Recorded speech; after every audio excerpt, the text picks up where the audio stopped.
Folks, one of the most exciting plays in Scrabble, if not the most exciting, is the triple triple, or 9-timer. Play spanning 2 triple word scores in one move at the edge of the board, multiplying your word value by 9. These are the highest scoring plays in the game, and they are incredibly rare at the competitive level, as players try not to open them at all, or use up the open triples as soon as they become available.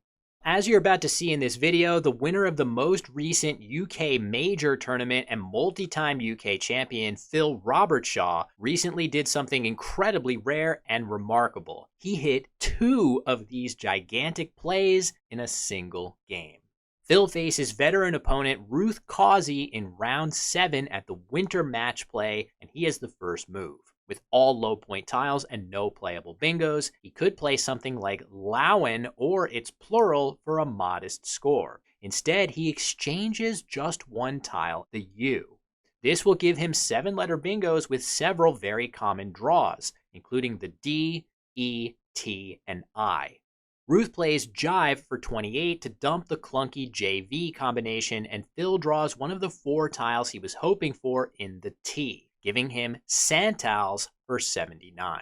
Placing this word here could allow Ruth to respond with heavy-hitting Z plays to the left, so Phil wisely slots this word further down on the board, scoring the same amount of points but defending better against overlapping moves.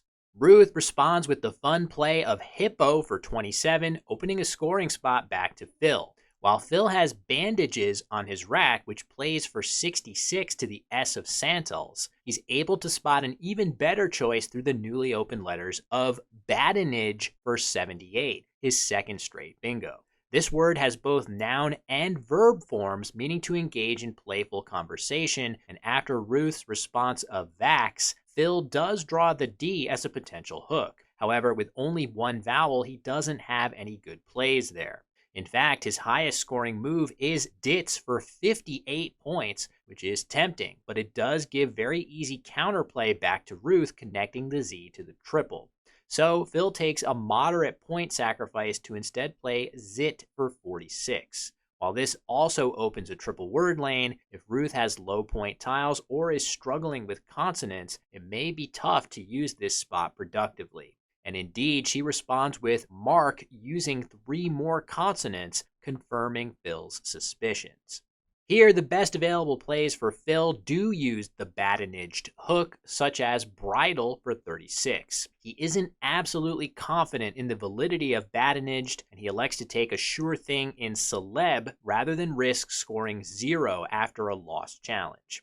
Trailing by 100 points, Ruth decides to take an aggressive approach with Yet for 30, a very reasonable idea for her at this game situation. She needs to create more openings if she's going to come back. However, Phil draws very nicely balanced tiles, and while he has options such as Cleared for 77, he does have multiple open triple lanes to investigate here. Treacled is playable on the bottom row for 86, but the other triple has something even better. The coveted triple triple of Decretal for 158 points, extending his lead to 250 after Ruth challenges it just to be sure, giving Phil an additional 5 points. With the game's outcome essentially decided, Ruth answers with Mutt for 21 to close off the other triple lane and prevent another disaster. Phil draws duplicated I's and G's, and he finds his standout play of Geeg for 36, easily the most he can score here while also dumping both G's at once. Still struggling with consonants, Ruth plays Wad for 11, and Phil draws the first blank. He makes a solid play of Nif for 20, holding on to his lone vowel and drawing into an extremely vowel-heavy unseen pool.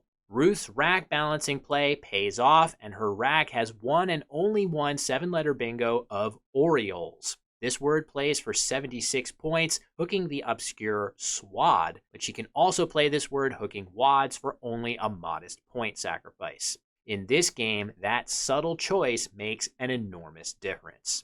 With 2 O's already on Phil's rack, it doesn't seem like the newly opened O in the triple lane will do him much good. That's where Phil's prodigious word knowledge kicks in, as he spots his only available 8-letter word of Ironwood for his second triple-triple of this game, this one scoring 149 points. It's a beautiful find by the former UK champion, and after Ruth dumps off the queue with Cat for 23, all that's left is to find out how high Phil can push his already enormous game score. His nicely balanced tiles give him a real shot at landing another bingo, and he hooks his Y onto Ak to play Boy for a very solid 36 points, hooking Aki, easily his best play. Ruth dumps off 2 vowels for a good score with Ni for 23, and Phil picks up the second blank. He has some really cool plays here, such as Tonus's hooking both Swads and Shippo, or even just 2 for 25, holding off on playing a bingo for improved endgame timing. But his move of Unsut for 77 is just fine here, giving him just shy of 700 points.